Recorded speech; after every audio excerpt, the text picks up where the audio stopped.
tere hommikust! Nii tore, et te tulite siia ja väga rõõmustan selle raamatu üle, et see lõpuks valmis sai, nagu ma olen kirjutanud, et see võttis 4 aastat ja siis on lõpuks kaante vahel.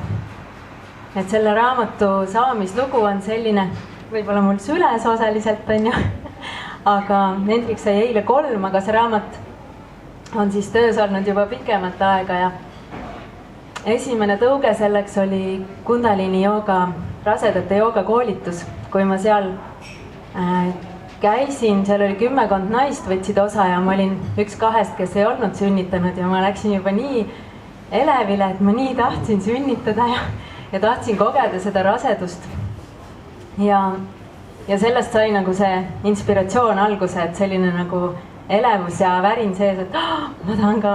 Ja siis konkreetsemaks läks asi siis, kui tänu oma sõbrannale Üllele ma sain olla tema maakodus Saaremaal 2012 aasta jaanuaris 2 nädalat. Lihtsalt tahtsin sellist eraldi aega ja sellist oma maaunistust täita, et seal mõnda aega lihtsalt puhata ja eralduda ja ma mäletan, et ütlesin emale, et teen joogat seal 6 tundi päevas ja ema ütles, et mis sa aega raiskad. Aga see oli nii tore, et see aeg ei kulunud nagu parkimisele ja ringi sõitmisele vaid tõesti sai seal rahulikult olla ja süüa tegin ainult 2 korda päevas, et oleks aega rohkem joogatada. Ja seal oligi kuidagi hästi eriline õhkkond ja mul tuli hästi lihtsalt selle raamatu sisukord. Kuigi ma ei olnud ise rase üldse, aga ma lihtsalt tundsin, et ma tahan seda kirjutama hakata, et no mis siis ikka, et kui füüsiliselt ei oota veel beebit, aga muidu ootan hinges. Ja siis saingi selle sisukorra valmis ja sellest krambist üle, et ma pean ise olema kindlasti rase ja sünnitanud, et seda kirjutada. Ja hakkasin vaikselt pihta ja 2 kuud hiljem tegelikult olingi rase. Aga see oli mulle ootamatu selles mõttes, et ma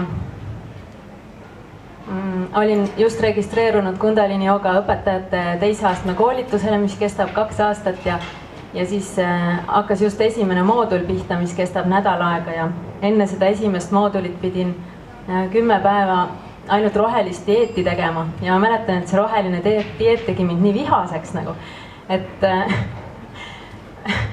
ja ma märkasin, et nii naljakas, et kuidas ma nii tugevalt reageerin ja siis mul oli vaja sõita sinna koolitusele ja ma olen mitmel joogareisil käinud ja ma olen väga palju reisinud, aga mul pole kunagi nii rasked kotid olnud kui joogakoolitusele minnes, et seal on vaja alati kõik magamistarbed, magamiskott, joogamatt, lambanahk ja matkariided ja siis veel varu matkariided ja nagu tohutu hulk riideid ja selline ikka 20 kilo kanti see kott. Ja siis tassisin seda seal, ma ei teadnud, et ma olen rase, aga tassisin seal Pariisis seda ringi ja hullult higistasin seal metroodes ja otsisin kohta, et kuhu tuleb sõita ja mäletan, et jälle ma olin nagu selline kergesti ärritav ja ise imestasin, et kas tõesti, et kui on uus olukord, siis ma kohe nii kergesti ärritan või millest see on nagu. Ja siis tegin seal, need Kundalini jooga laagrid ei ole mingi meelakkumine, et seal saab süüa nagu 1-2 korda päevas ja saab magada umbes 5 tundi öö jooksul ja ma tegin kõik harjutused seal kaasa ja märtsis jooksin paljajalu seal murul ja ma mäletan ka, et öeldi, et rasedad ärge seda tehke ja rasedad ärge seda tehke ja mina tegin kõik loomulikult. Ja siis hiljem hakkasingi Hendrikut oma kõhus nimetama kaskadööriks, sest et nagu oli lihtsalt kõik need asjad kaasa teinud ja silmagi pilgutamata nii-öelda. Ja siis alles, kui ma sealt reisid tagasi olin ja siis sain aru, et tegelikult ma ootan last ja mõtlesin, et muidu ma olen alati suur pabistaja ja tüüpiliselt mu pabistamise juurde oleks kuulunud terve 9 kuud iga päev mõtlemine, et kas see rasedus ikka jääb alles või, aga mul oli temaga kuidagi täiesti kindel tunne, et see rasedus ei katke, et ükskõik mida ma teen nii-öelda. Aga jaa. Et siis et see,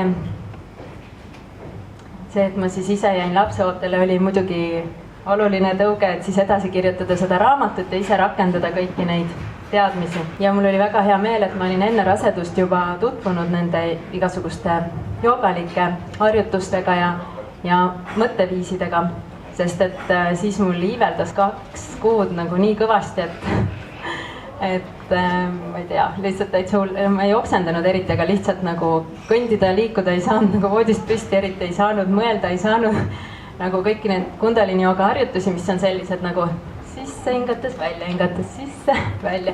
Ma ei saanud niimoodi ennast liigutada, sest mul oli niikuinii olemine nagu laevas kogu aeg ja pidin koosolekutel püüdma mitte oksendada. Ja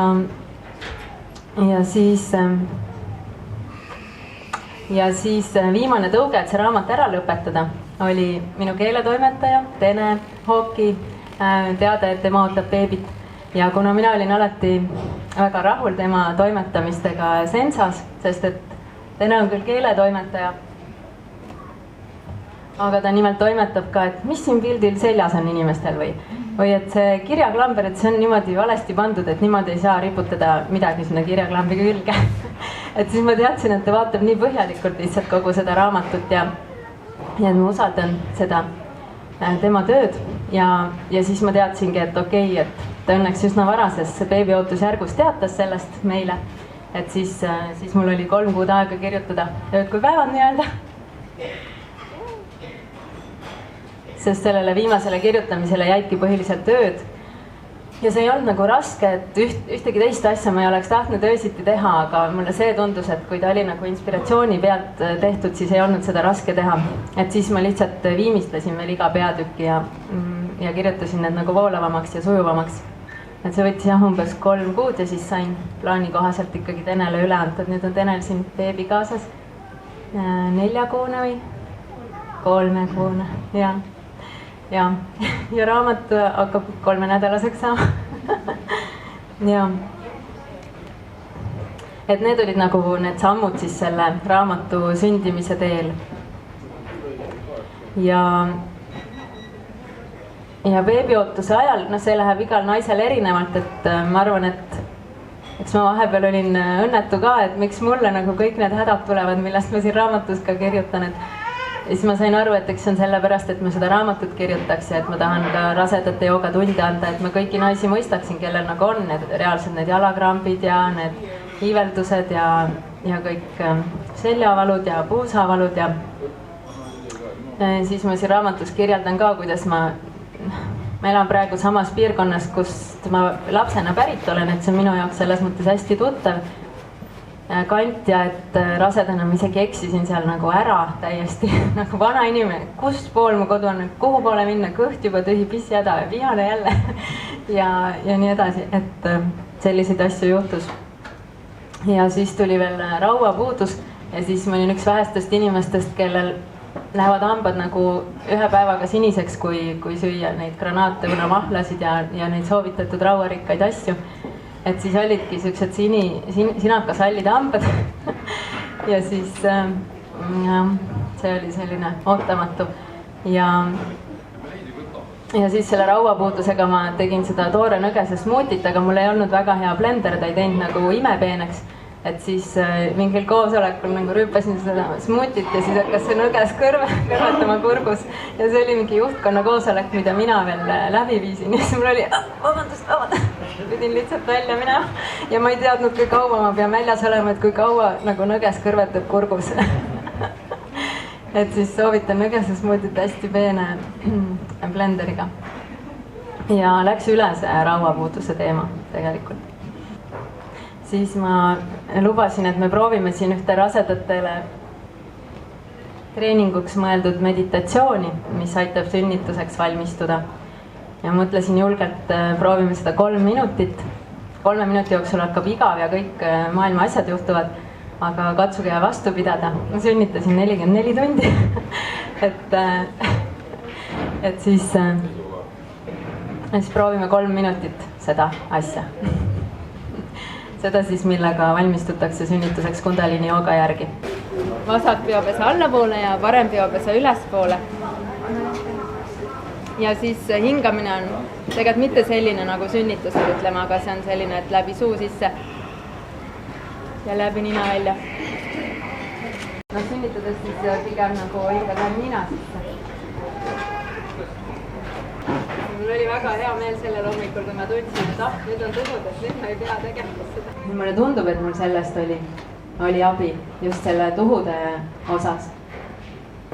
Ja teist harjutust ma ei hakka praegu tegema, minu meelest need Kundalini jooga konnad iseloomustavad seda pressimise osa, et see oli nagu nii, et umbes nagu 108 konna, need on küki püsti ja siis okei, ja veel 108 konna ja veel 108 konna ja ma mõtlen, et sa mõtled, et ma päriselt ei jaksa enam nagu. Aga sünnitusel ma arvan, et aitaski see füüsiline vastupidavus, mis ma olin joogaga endale tekitanud ja see harjutus, kus ma nagu ebamugavust tundes suutsin lõdvestunuks jääda enam-vähem. Ja mul kummitas peas üks lause, mis on siin raamatus ka ja mille kirjutas Liina, et siin on 6 naise sünnituslood lisaks minu loole veel ja seda Liina lugu ma olin paar korda oma Kundalini jooga rasedate tunnis ette lugenud, kuna mul endal ei olnud seda kogemust, et siis kui sünnitusest rääkides tahtsin neile lugeda ühe loo, siis Liina oli kirjutanud, et sünnitades ta mõtles, et aga kuhu siis valu jääb, siis kui sünnitus hakkas läbi saama. Ma ei tea, kas sa ise oled, kas sa mäletad seda? Ja mul oli seesama nii äge, nagu, et see oli mul, see lause oli juba paar aastat tööd teinud nagu minu peas ja elanud nagu vaba pesa sinna teinud. Aga just, et kui, ma sain aru, et lapse pea on väljas ja mõtlesin, aga kuhu siis valu jääb, et see oli nii äge tunne, et minu jaoks siis ka sünnitus tegelikult ei olnud nagu valus või ei olnud nagu valuga seotud, et kindlasti oli seesama ebamugavustunne või see sõna nagu intensiivsus või see kõik, aga sellega oli minu meelest lihtne toime tulla. Nende pressidega oli mul raske, et mul oli nii, et kui kaua veel, et päriselt ei jaksa enam. Kutsusin ühel hommikul Ingridi vaatama, ta ütles, et midagi ei toimu. Järgmisel hommikul, kui ma olin terve öö tuhutanud ja vaevu mingi sõba silmale saanud, siis kutsusin jälle Ingridi vaatama ja ta ütles, et jälle midagi ei toimu. Et nüüd midagi toimub, midagi nagu see 1% on midagi toimunud. Et siis selles mõttes mul on hea meel, et ma lõin endale sellise nagu oma võrgustiku või et ma oleks muidu pöördunud ju otse haiglasse või ma oleks sinna kohale läinud selles mõttes, et laps ju kohe sünnib ja siis mul oleks võib-olla antud mingit rahustavat ainet või oleks antud mingit kiirendavat ainet ja nii kaua ei oleks lastud võib-olla tuhutada, et mul on hea meel, et mul oli see tugivõrgustik, et ma sain nagu toetust, et lihtsalt oma keha loomulikus rütmis seda teha ja kiirusega. Ja siis, kui lõpuks nagu see ots nagu hakkas hargnema, et siis läks ikkagi suhteliselt kiiresti ja me sünnitasime fertiilitasest, tol ajal sai veel seda teha, sest ma tahtsin, et meil oleks ikkagi nagu 24 tundi hoolitsus pärast, sest ma ei teadnud, mida beebiga teha, et ma teadsin, kuidas raseduse ajal ja nagu sünnituseks valmistada, aga mis see beebi nagu tähendab. Ja ma arvan, et see oli hea mõte, et ma ütlesingi, et ma tahan siia jääda nii kauaks, kui ma tunnen, et ma olen valmis, me olime 5 päeva nagu seal lihtsalt, nagu spaas, ütleme, et see ei olnud nagu haiglas või nii. Et tavaliselt ollakse nii pikalt siis, kui on nagu mingid tõsised jamad, et meil nagu läks kõik hästi, aga lihtsalt see oli minu valik, et ma tunneksin seda enesekindlust, et okei, nüüd. Aga ikkagi see oli hästi intensiivne aeg siis pärast seda sünnitust, et sul ei jää tegelikult füüsiliselt ega vaimselt taastumiseks eriti aega, et kohe on üks väike imik, kes 24/7 nõuab su tähelepanu ja sa ei tea ka veel, mida ta täpselt siis ikkagi nõuab. Et siis mul oli hästi palju abi oma emast ja Liinast, kes on seal taga. Aitäh, Liina.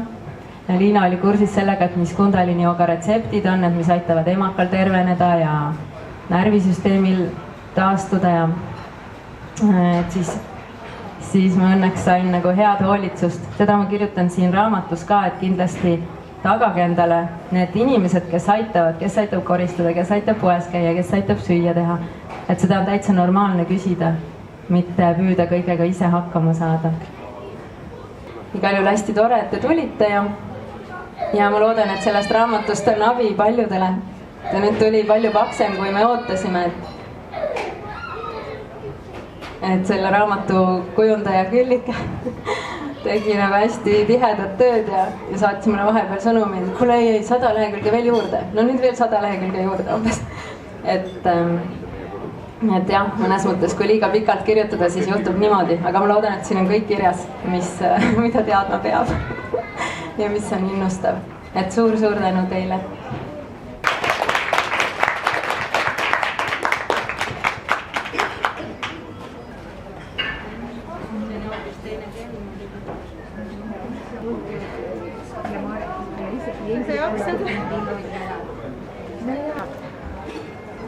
ikka väga head tööd. Sellist asja söödes ei taha mõelda ka sugu. Mis asi sulle oli? Kohlamaa külla. Võib-olla.